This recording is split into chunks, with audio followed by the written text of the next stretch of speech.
Over here in the right-hand side, in the red, it is Clown Fiesta.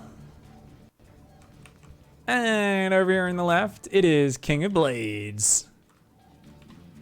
Is it Tourette's? I don't think so. I just talk to a computer all day. That's all. Maybe.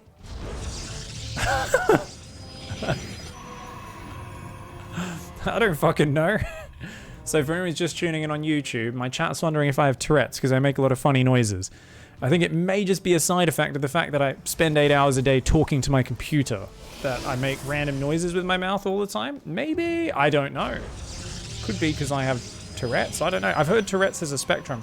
So, anyone, was it, oh shit, what was the man who mistook his wife for a hat? There's a whole story in that book where he's talking about how before they knew what Tourette's was, he'd never noticed anybody really having all these tics and things, and they'd never talked about it.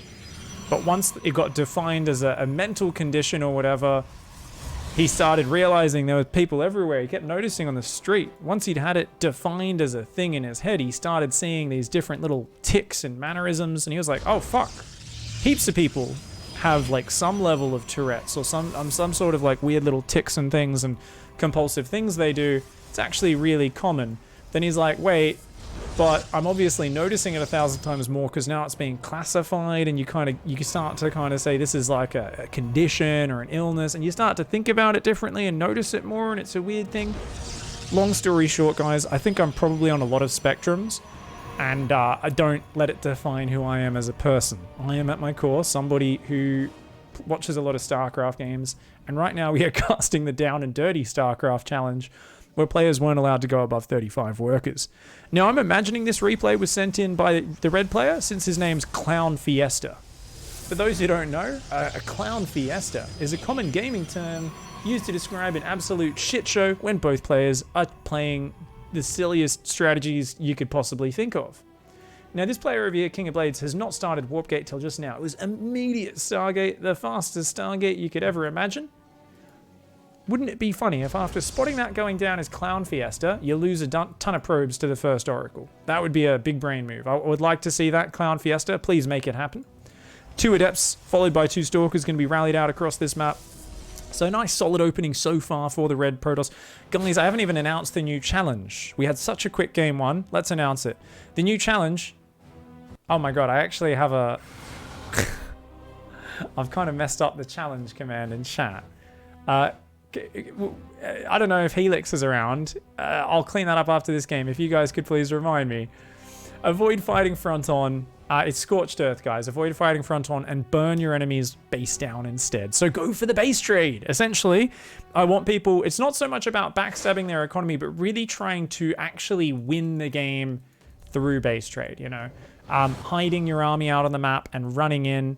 And that sort of stuff. Helix does pop into chat. Can you just copy paste? I accidentally put the edit command twice. So the start of the ICYFAR command, as you can see there in chat, Helix says edit com. You could just get rid of that. I have the command as part of the actual thing. Thanks, mate. Appreciate that. So it's going to be a Phoenix opening. Not going to be as powerful as an Oracle opening in terms of direct damage. But good for control. We see the Nexus is down. Is there going to be a Robo behind this? This is 1 gate Phoenix expand. If you get a... Oh my god, straight into a 3rd gas. I think King of Blades here is just going to play flying units, guys. No, Robo goes down now. Alright. 1 gate. 1 gate Phoenix Immortal Stalker. Why not? Both players probing up. This is a pretty good level game, guys. I think this is a diamond game. You can see both players are kind of expanding pretty methodically here. Trying to work their way up that tree. Very quick +1 for Clown Fiesta. Will have a nice upgrade advantage, but has been skimping on the units a little bit. Now is up to 5 Stalkers and a Sentry. Those Phoenix should have an easy time finding an angle to do damage, though. Thank you very much, Helix. You're the bestest.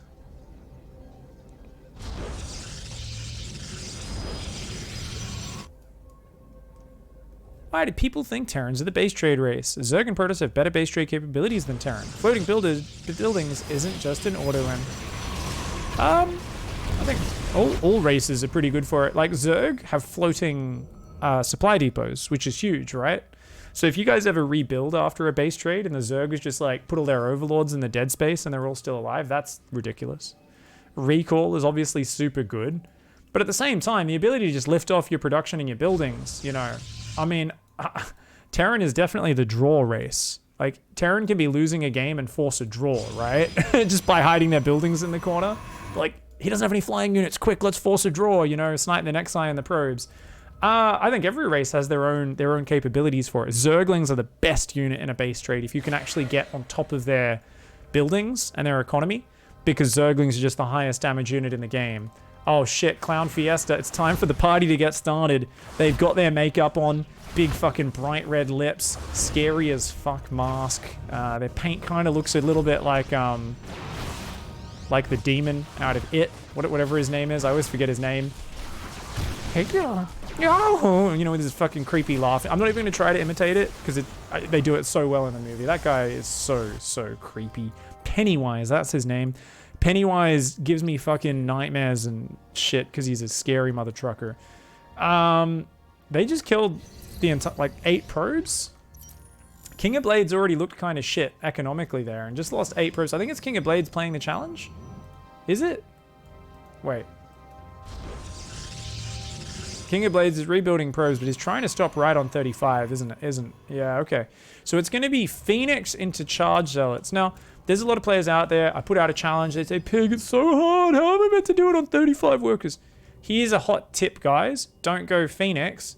They're really fucking, it's a like the most inefficient long-term harassment scouting unit in the game. It's kind of awkward, right? I mean, it's Phoenix into Charge Lot, so at least this is an all-in follow-up from King of Blades. It has a chance of working here. Clown Fiesta has a whole lot of not that much. It's all Stalkers. Man, Stalkers get wrecked by Zealots, guys. Uh-oh, the Observer sees it. Clown Fiesta's like, uh-oh. Tries to build, oh my god. Oh shit, Clown Fiesta actually voted in the much more effective Protoss version of Donald Trump. Builds a gigantic wall. These Mexa Zealots are unable to get in. And, oh, the Phoenix can disable that immortal. It just goes right past. Oh my god, they go right past. Apparently, the Mexi Zealots never even wanted to get into the US of A. They go straight into Canada and start fucking up their economy. And, oh, the American army does start coming up here for Clown Fiesta. Good choke point, to be honest. The shield battery's finishing, and the Stalker count, I think it'll be okay, but the Zealots could take out the Nexus. Now, if there's another Zealot warping from the other side, that's where King of Blades is going to get really powerful. King of Blades, though, only has 5 gateways. So, did not really have the reinforcing economy needed, and that battery overcharge is off the chain, man. Look at this. Phoenix try to kill this Stalker. The Stalker's like, nah, man. Does have more Zealots warping in, but only 5 gateways. If only King of Blades had been able to get up, you know, 7 or 8 gateways, a Templar Archives. So much gas was mining the whole time earlier, right? Oh, man. King of Blades does not have that income. Oh. If that pylon goes down, these all get depowered. Maybe that one's still powered by that pylon, but... Oh, okay. 2 shield batteries down, and now suddenly these probes are exposed. It's been up 20 probes for a long time, has Clown Fiesta. Is still opting to make almost pure Stalk here, of course. Afraid of the Phoenixes, but it's really the Zealots that are the potential problem. Clown Fiesta still with a gigantic economic lead here. Just needs to get the probes back to mining, to be honest. And is kind of struggling. Trying to get +1 armor to go with the +1 attack. Trying to get Blink. Clown Fiesta trying to hang on. Still up 13 probes. King of Blades is like, well, I guess I just make more Phoenix? And more Zealots? I mean, it can work. You're on a timer. Maybe if the Prism rotates into the main base, opens up another front there, that could be the way of doing it. We've got more gateways on the way. We've got Phoenix building there. Observers coming down. We've got Phoenix on the top. Stalkers are not in position. Blink's not quite ready either. Oh, man, even more guys are going to go down. The Zealots run into the main, go straight for the Nexus. I'd love to see them actually focus the probes down first, but... you know what? This ensures the kill. It's a good choice. They do take that out. A few Stalkers will go down as well. And up to 26 total workers killed. Those Zealots continuing to cause problems. Zealot's going to find the 3rd mineral line as well. And that's what's been waiting for this whole time. But, oh, the probes do run. Those Zealots a little slow to start fighting. The Phoenix running on the natural. They're very low on energy, but goddamn are they efficient. Those Phoenix being very effective. The Stalkers running back down. I love the way Clown Fiesta here is really just grabbing that F2 key and A-moving from one side of the map to the other. Look at this. A moves down to the natural. The 3rd is dying. Is just fucking chilling there. Beautiful execution from Clown Fiesta, showing a massively awesome level of mechanics. Actually does have a control group, surprisingly. Oh man, is this Nexus gonna go down? That would be really sad. You know what? You know what though? The Stalkers are just gonna chill, are they? No, okay, they're gonna clean it up. Meanwhile, King of Blades has really said, you know what, the Zealot Phoenix, it's doing damage, but it's not winning the game. What should I do? And has decided making more Zealots and Phoenix is the way. Of course, King of Blades has to keep this game down and dirty. Is doing okay in this mud fight. Finally gets rid of the enemy observer. Now, Stalkers actually suck versus Zealots, especially if the Phoenix start picking these up. Clown Fiesta may... Whoa! Great observing pig. May actually be screwed here. The Phoenix pick up a lot of these Stalkers. Maybe even too many, as some of those do start to drop down, but... Still a bit of Phoenix energy left over. Those Stalkers are so much more expensive. Remember, a Stalker costs almost as much as 2 Zealots. So a lot of Stalkers do go down. Good micro from Clown Fiesta, to be honest. How many gateways are we up to? 7 gates? Oh, King of Blades has not taken a third. If King of Blades could get maybe the gold base up, could probably keep up Zealot production pretty much forever. I think the 12 Phoenix are obviously the big kind of potential winning units. +1 attack would have been amazing on those. And I think it just has to keep hitting from multiple angles. Clown Fiesta has shown... The low damage of the Stalkers is not really enough to deal with this. King of Blades, though, I think wants to hammer it home, wants to land on those Stalkers. The probes do take 1 or 2 of those charges, but you know what? The Phoenix this time being really methodical, just picking up 1 Stalker, killing it, another Stalker, kill it, another Stalker, kill it, and the Zealots tanking so much damage at the same time. The Zealots are doing an amazing job, and I think he might just have done it. King of Blades here. I was shitting all over the Phoenix choice for a low economy style, but you know what? Kept the momentum going. The charge Zealots went well with it. And they were able to just keep doing damage. The units lost tab now turning massively in the favor of King of Blades.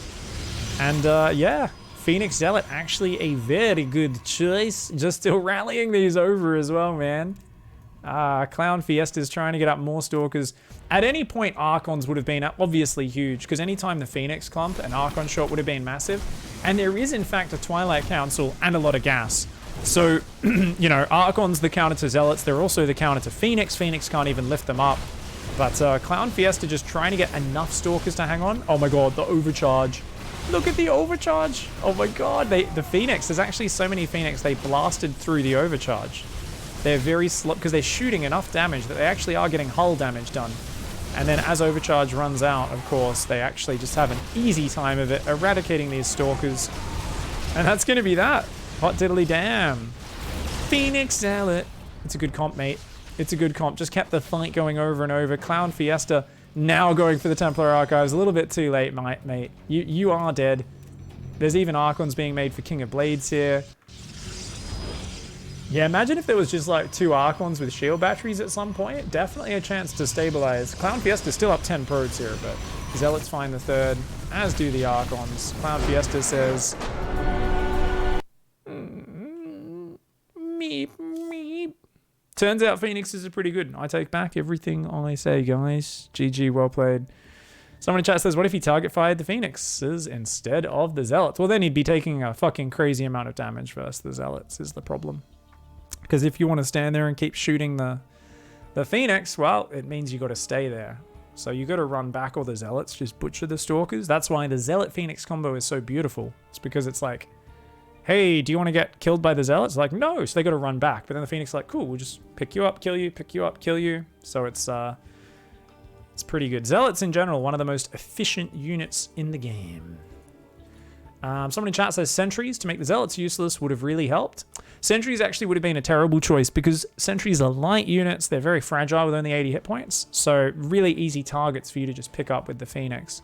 So it seems like it would be good, and don't get me wrong, if you had some from earlier in the game, throwing some force fields down to zone them out, and then just focusing down the Phoenix would be very nice if you're fighting in a choke point or something like that. But the Phoenix can just jump in, pick up all the sentries, and just eradicate them with a snap of the fingers, and just like that, they will get gone. I do want to say a big thanks to everyone out there. There's a bunch of new Patreon supporters. I want to say a big thanks for joining the Pigsty and showing us some love. Hope you guys have been enjoying the content. See you in the next replay. If you guys want to support the Patreon, link is down below in the description. Thank you everybody for liking, subscribing, turning on notifications, and enjoying the glorious shit show that is ICYFAR. We'll be back in Game 3.